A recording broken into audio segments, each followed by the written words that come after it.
Assalamualaikum warahmatullahi wabarakatuh. Berbagai informasi dari peristiwa yang terjadi di wilayah Sumatera Selatan pagi hingga sore hari ini, Jumat 10 Juni 2022 terangkum dalam Sumiko News.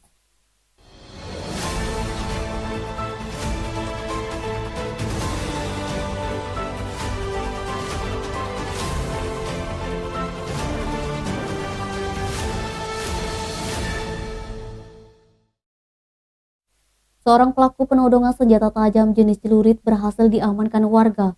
Pelaku langsung menjadi sasaran warga setelah gagal melakukan aksinya di depan Pasar Sukawinatan Palembang pada pukul 21.00 waktu Indonesia Barat. Korban bernama Adi mengatakan saat kejadian dia sedang duduk di depan teras rumahnya sambil memegang handphone. Pelaku menghampiri dengan membawa celurit dan mengayunkan celurit ke bahu kiri korban sebanyak 2 kali. Namun korban berhasil lolos dan hanya mengalami luka ringan. Menurut korban, pelaku berjumlah 2 orang. Satu menunggu di atas motor dan satunya lagi melakukan aksi. Warga sekitar langsung berhamburan keluar setelah mendengarkan teriakan korban. Satu pelaku berhasil diamankan warga sedangkan pelaku lainnya berhasil kabur dengan sepeda motor. Saat diamankan, pelaku masih belum diketahui identitas lengkapnya dan mengaku berasal dari Kenten. Selain itu, warga menemukan jimat terikat di pinggang pelaku kemudian diamankan oleh Polsekta Sukarami untuk penyelidikan lebih lanjut. Edi Handoko, Sumiko TV melaporkan.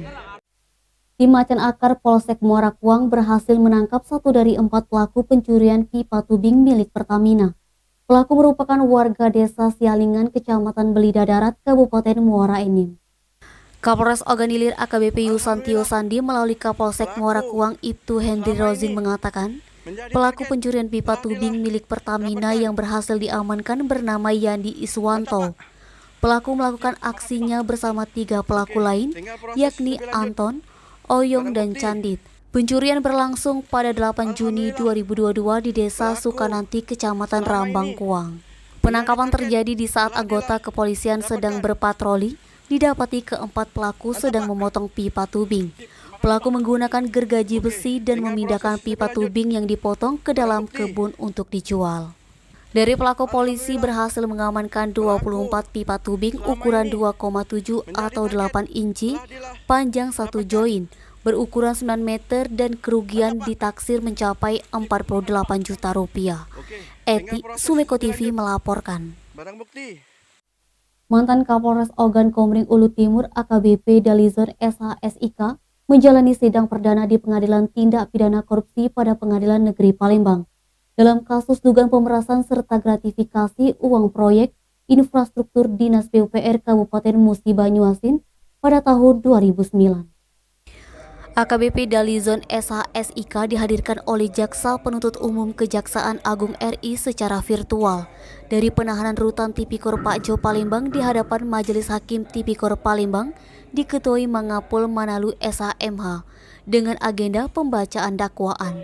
Dalam uraian dakwaan, Jaksa Penuntut Umum Kejaksaan Agung RI Ikhwan Siregar SHMH dan Asep SHMH menyebutkan bahwa terdakwa Dalizon yang saat itu sebagai Kasubdit 3 Tipikor pada Polda Sumatera Selatan disangkakan telah memaksa Kadis PUPR Musi Banyuasin Herman Mayori untuk memberikan uang sebesar 10 miliar terhadap sejumlah proyek di Dinas PUPR tahun anggaran 2019. Disangkakan telah memaksa Kadis PUPR Musi Banyuasin Herman Mayori untuk memberikan uang sebesar 10 miliar terhadap sejumlah proyek di Dinas PUPR tahun anggaran 2019 yang sedang dalam proses penyidikan oleh Polda Sumatera Selatan. Jaksa Penuntut Umum mengatakan, uang telah diterima AKBP Dalizon SHSIK di Perumahan Grand City Palembang dari salah satu staf Kepala Dinas PUPR Mubah Herman Mayori. Sebagian diberikan kepada rekan terdakwa lainnya yang bernama Anton Setiawan yang pada saat itu menjabat sebagai Ditreskrimsus Polda Sumsel senilai 4 miliar 750 juta secara bertahap di kantor Polda Sumsel serta di kediaman Anton Setiawan. Menurut Jaksa Penuntut Umum, uang 5 miliar 250 juta digunakan oleh terdakwa untuk membeli rumah di Grand Garden sebesar 1,5 miliar. Dan melakukan tukar tambah mobil CR-V 300 juta, membeli 1 unit mobil sedan Honda Civic 400 juta, serta tabungan dan deposito di rekening atas nama istri terdakwa senilai 1,4 miliar. Atas perbuatan tersebut, terdakwa Dalizon dijerat dengan pasal alternatif kumulatif, yaitu sebagai aparat penegak hukum diduga telah melakukan tindak pidana gratifikasi dan pemerasan, yakni melanggar pasal 12E atau 12B Undang-Undang RI Nomor 31 Tahun 2001 tentang korupsi, atau pasal 5 ayat 2 Jo pasal 5 ayat 1 huruf A Undang-Undang RI Nomor 31 Tahun 2001 tentang korupsi. AKBP Dalizon SHSIK melalui penasihat hukum Anwar Satarigan SHMH menyatakan keberatan atas dakwaan dan segera menyusun nota keberatan yang akan dibacakan pada sidang yang digelar Jumat mendatang. Anwar Satarigan SHMH juga mengatakan bahwa dakwaan yang dibuat oleh jaksa penuntut umum banyak memutarbalikkan fakta. Kliennya Dalizon dituduh telah melakukan tindak pidana pemerasan. Sementara itu, menurut Jaksa Penuntut Umum Kejaksaan Agung RI, Ikhwan Siregar SHMH masih harus diuji kebenaran sejumlah nama yang disebutkan dalam dakwaan.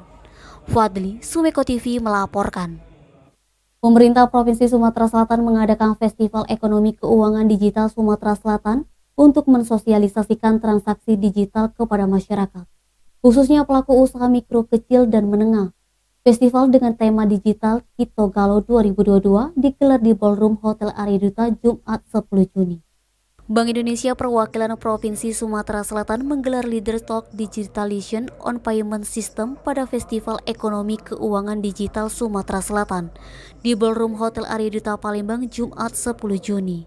Ketua Badan Supervisi Bank Indonesia Muhammad Edi Purnawan mengatakan, Bank Indonesia Pusat maupun perwakilan provinsi dalam negeri, termasuk juga perwakilan luar negeri untuk 5 negara seperti London, New York, Tokyo, Singapura, dan Cina, untuk mendorong proses-proses digitalisasi. Bank Indonesia mengetahui bahwa industri ke depan ialah industri digital.